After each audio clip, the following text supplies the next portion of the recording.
Hello and welcome to Planet Waves TV, standing in for Starcast. I'm Eric Francis Coppolino, the editor of Planet Waves, host of Planet Waves FM, here with the regular edition of Planet Waves TV for Thursday. Today's Thursday, the 18th of April, 2024. There's another edition that's going to be floating around. I'll put it pretty much every place, and that looks at this chart for the first jurors seated in the Trump trial, And I didn't mention the most obvious and important thing going on in this chart, which is not the most, but glaringly obvious, that the ninth house is the house of the higher courts. And that Jupiter-Uranus conjunction is right there in the ninth house of this chart. So remember to add that in your mind. All right. So in this briefer edition of Planet Waves TV, I have got three charts for you. I'm going to look at Jupiter conjunct Uranus on Saturday, the 20th. I'm going to look at the sun opposite the moon. That is to say, the Scorpio full moon and the first lunation after the eclipse. So it's still a little bit eclipsy, followed by Mercury stationing direct on the 25th, Thursday, 1 week from today that I'm recording this. It's my first week back to full production, a regular schedule after the eclipse shift in continuity. How was that for you? How was your eclipse? How? What did you go through? What happened? I'd love to hear some responses in the comments in YouTube or Odyssey, BitChute, or Substack, wherever you might find this, Planet Waves, wherever you might be picking this up. As I told on last week's Planet Waves FM, I wound up completely unplanned, with 500 Mennonites up in Canandaigua, New York, brought there by Jim Feely, who was my local guy on the ground in Western New York, upstate Northwestern New York, and I had to get there and figure out all the stuff, get my cameras and food and all that up there, and he picked a place. And that place was with 500 Mennonites. So I'm interested in hearing your experience. As for my experience, I came back to Jim's place, spent a night there, headed to Ithaca, met up with a friend of his, a Cornell professor, and then the next day I got food poisoning. That was a week ago yesterday. It wasn't that bad of food poisoning. It wasn't like the worst I've ever had, but it was not that good. And it was a kind of a purge and catharsis, and I wound up just staying locked in a motel room in Ithaca.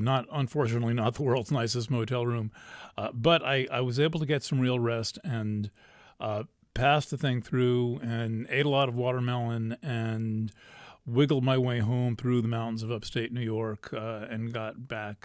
Anyway, so here I am. Took a week off from writing and took a week off from video, and the horoscope was pre-written, so I've been on a little hiatus, from which I'm now officially returned. Article today on the wider implications of Jupiter conjunct Uranus. Beautiful photos of the Ashokan Reservoir and the downstream spillway gorge, and then a horoscope column as well. Next week is the monthly horoscope, and let's talk about the planets right now. So we are in the moment of the Jupiter-Uranus conjunction. This is a 13-year event, meaning that Jupiter takes 12 years to orbit, and Uranus advances a little bit every year. And so for every Jupiter cycle, Uranus moves ahead a little bit, and so it takes Jupiter the extra year to catch up with it, meaning that it's sort of skips signs. But the last one, if I recall correctly, was in Aquarius. Not totally. No, that can't be. Can that be? Nah, forget I said that. I'm getting my decades mixed up. But anyway, this thing is upon us. And we have the biggest planet, Jupiter, with like 95 moons, and Uranus, which is somewhat smaller, but still a very big planet. It's an ice giant. Jupiter is a gas giant, almost a star. And Uranus is this weird thing, tipped up on its side with rings, and I think 4 natural satellites. And Uranus is the planet associated with revolutions, and with toppling the powerful. If you check Richard Nixon's chart, you can see the power of Uranus. And because Uranus was in Libra and he has a lot of planets in Capricorn. And it is the chart of expect the unexpected. So this is a good time to do that, which means don't raise your expectations about things too much, because it's likely that something that you're not expecting is going to be the outcome or the result. And it's probably going to be better than you were wanting. And there's times to set desire aside, understanding that there are things, potentially influences of a cosmic nature, that have a better sense of what you want or what you need than you do, meaning that your ego personally does. Okay, so Jupiter, it's lining up with Jupiter, and this is a positively glorious combination of things. I mean, really, you really have to be like in a very dark mood, overtired, and needing your first cup of coffee to come up with something bad to say about the Jupiter-Uranus conjunction. There really isn't just a way to do it. Now, I'm not saying that everything goes swimmingly during the Jupiter-Uranus conjunction, but from the standpoint of interpreting astrology, it's a pretty cool aspect. And it shows up. This is the chart set for New York, and for every time zone, it's going to be a little bit different. But we see the conjunction here at 2150 of Taurus, and while we're 2150 is 22, anything above 2101 is 2. Once you enter the 22nd degree, you're in degree 22. So let's look up degree 22 of Taurus just for fun. I can't believe I haven't done this. Maybe I've done it 5 times. I forgot them all. Taurus. And the book I'm looking in is An Astrological Mandala by Dane Rudyard. If you ever see a copy, buy it. If you don't want it, send it to me. I'll send you money for it. This is a beautiful book. This is my original copy. I've probably had 5 others, but this is the one that I got way back in 1994. So I've been schlepping it all over the world for 30 years. And degree 22 of the zodiac is a white dove flying over troubled waters. So even the degree is a kind of warm and hopeful degree. Rudyard's keynote is the spiritual inspiration that comes to an individual in the overcoming of crisis. So it is a degree of spiritual inspiration. That's cool. And that's, look, the astrology has been really hard going back to late 2019. I have an article floating around called Don't Look Back. If you're the kind of person who likes to read or likes to read me, this will be a very satisfying article. Don't Look Back by Eric Francis. It'll come right up. It's hosted on Chiron Return. It's in a PDF. And the astrology from late 2019 all the way through 2020 and beyond has been just this rough, one thing after the next, oppressive kind of sequence of events. And we don't need astrology to tell us that. We lived through this. We were there. And the beauty of this chart is, even though last week was hard, the last 2 weeks with that eclipse, I mean, that there was something challenging for everyone there. Maybe a little, maybe a lot, maybe way, way, way too much, but there was something challenging for everyone. Here we get an aspect that's just like, there's good things happening. Now, I realize the world's a complete shit show. We've got Donald Trump on trial. I did a whole half hour about that a second ago. The whole half hour. And then also I did a news summary in the current issue of Planet Waves tonight, just kind of summing up the news like you're reading from the pages of a science fiction book, with Israel and Iran on the brink of war, and Google firing a whole bunch of people for protesting, Google providing cloud services to Israel, and the Google employees were concerned that they're supporting the Israeli military. and just a whole bunch of difficult things that are going on. Plus the first, well, I keep saying the first ever presidential trial. So it's not like everything is hunky-dory, but there's something here to tap into.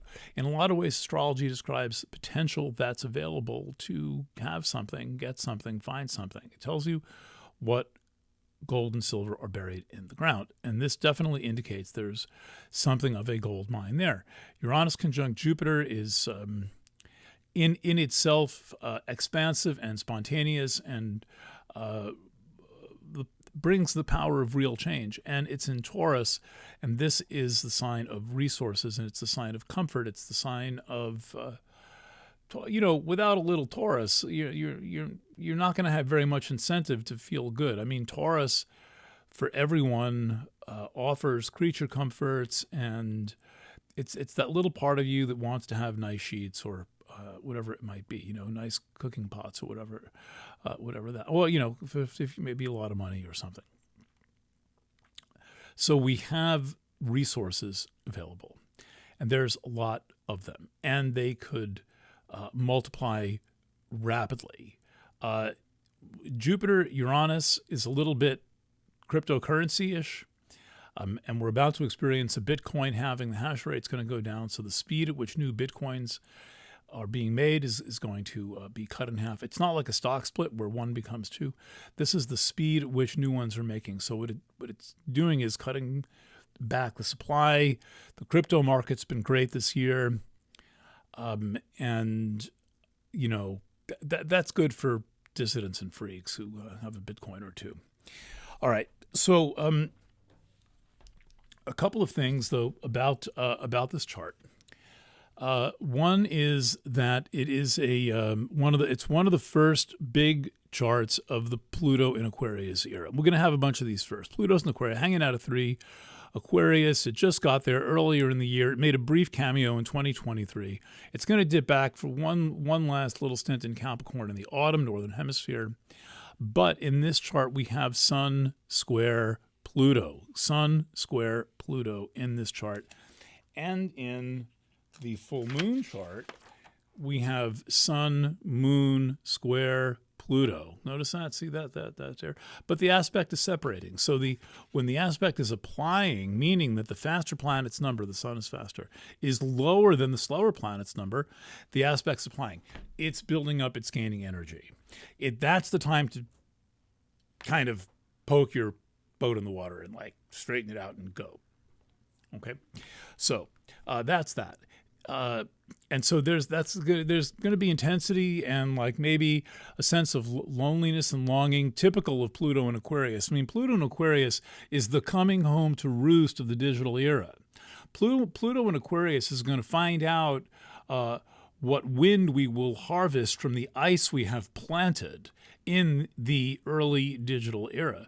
Everyone is so gung-ho on their pizza apps and on Uber Eats and on all of this stuff, that eating food, the most social activity of humans, is being relegated to a secret, quiet place. And not everyone has had the option to have social eating. A lot of elderly people have to eat alone. A lot of them don't mind it, but some of them wish they could have some company. So we are in. So if you don't need company, fine. You might not want to admit that you do. But for those of you who want company, this is not an easy time to live. And so many things that were previously social, like getting together and making music, are being relegated to kind of applications on the internet.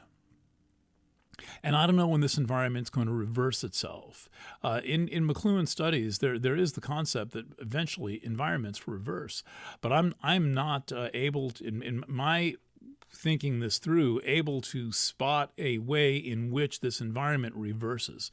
And if you know a little bit about this theory of media environments and one supplanting the next and the content of one becoming the content of the other, let me know. When can you see a reversal here? I'm always looking for signs of reversal, and one of them will be an easygoing regularly accessible, easygoing place where people get together and get to experience each other not being paranoid. Anywhere people gather where they don't search you for weapons, I am happy to go. The Mennonites weren't searching people for weapons. I went somewhere else. I wasn't frisked. Anywhere I'm not frisked or have to leave my my little pocket knife, check it at the gate. I feel like maybe I'm in the right place. So our whole social reality is being shaped and changed, and we're continuing to still be made afraid of one another. Bird flu is now this bullshit, whatever they're calling it, avian influenza, whatever, complete PCR baloney. All right, so that's one thing about this chart. Also, of caution, Mars is approaching Neptune. Mars is going probably pretty much its average daily speed of, half a degree a day these days. And it's approaching Neptune. So there'll be, I don't have an astrology computer down here, but we're looking at another, week to 2 weeks of Mars creeping up on Neptune. Mars moving up on Neptune. And so that has the caution of being a potentially self-destructive aspect. And it is Mars moving along there saying, pay attention to this. But at the moment, Mars is sextile Jupiter-Uranus. Let's draw that in. And so the aspects give planets access to one another, and so this is infusing into Uranus, Neptune, Jupiter-Uranus, some of the energy of Mars, which I've almost completely covered up. See, almost completely. That's a full half is like almost completely. But they're at least in balance and talking to one another and all that. Also, Mercury is still retrograde. That turns direct on the 25th. By some this seems to be a Mercury retrograde about a day and a half longer than most others. I've never actually done proper research into how many days Mercury is retrograde each time. How many, by which I mean how many days, hours, and minutes Mercury is retrograde each time. If somebody is an astrology computer geek, I would love to have information on that, from station direct to station retrograde each time, and see how much variance there is. But this seems to be a long one, and it's going to be long on another account because once Mercury, let's skip ahead here. Once Mercury stations direct, way back here in the middle of Aries, it's got to cross back over. It's going to station direct right on the node. That 15, right on the node there. Then it's going to cross over the eclipse degree. Then it's going to cross back over Chiron. Then it's going to cross back over Eris. Then eventually it'll enter Taurus. Me, as for signing, making big decisions, buying things, I'm holding off till Mercury is in Taurus to do all that. Just saying, because this is a real blender of a Mercury retrograde. Now, the things that it is good for, and Mercury retrograde is good for some things, especially when you combine it with other action and maybe the full moon coming up, you can find things out. So if you're one of the deep thinking types, or if you're involved in some kind of research project, if you're trying to get to the bottom of something, Mercury stations, whether direct or retrograde, are perks.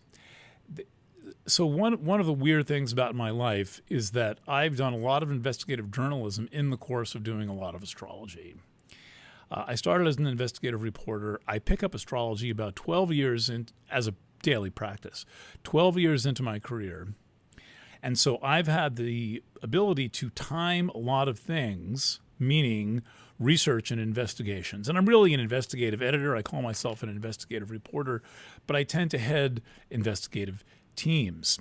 And from that vantage point, and doing things like freedom of information law requests and so forth and so on, and pursuing the truth of certain matters, getting, working on someone to get them to admit something that they know, or waiting for documents to come out.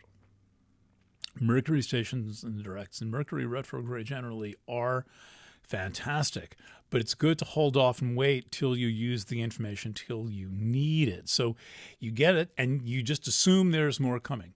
And the mother lode, the big perk in the sky is when Mercury stations direct. That's 1 week from today, the 25th, Thursday. We'll continue coverage of that through next week. Backing in let's take one last look at this chart for the full moon. Takes place early in the signs.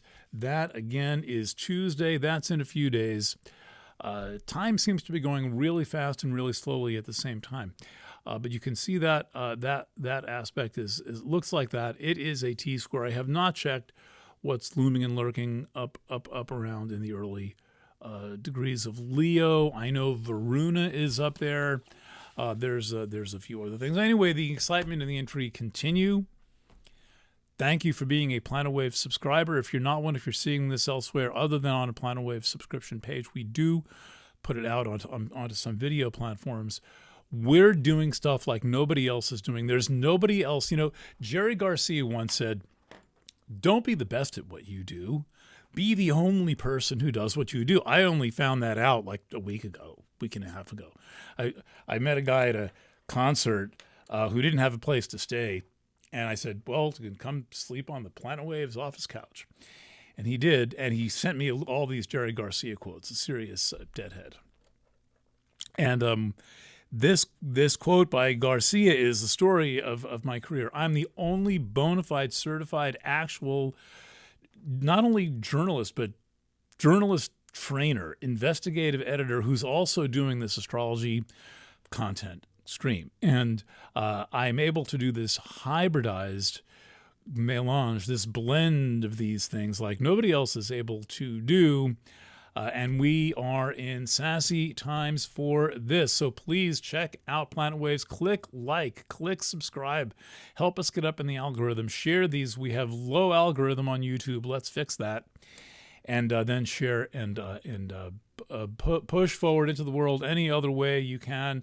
If you like me, if you like the work that I'm doing, if you like the people that you meet around Planet Waves, remember that one-on-one references are the single most important form of marketing in the world. They're the way that real works of art get into the minds and into the hands of other people. That said, thank you.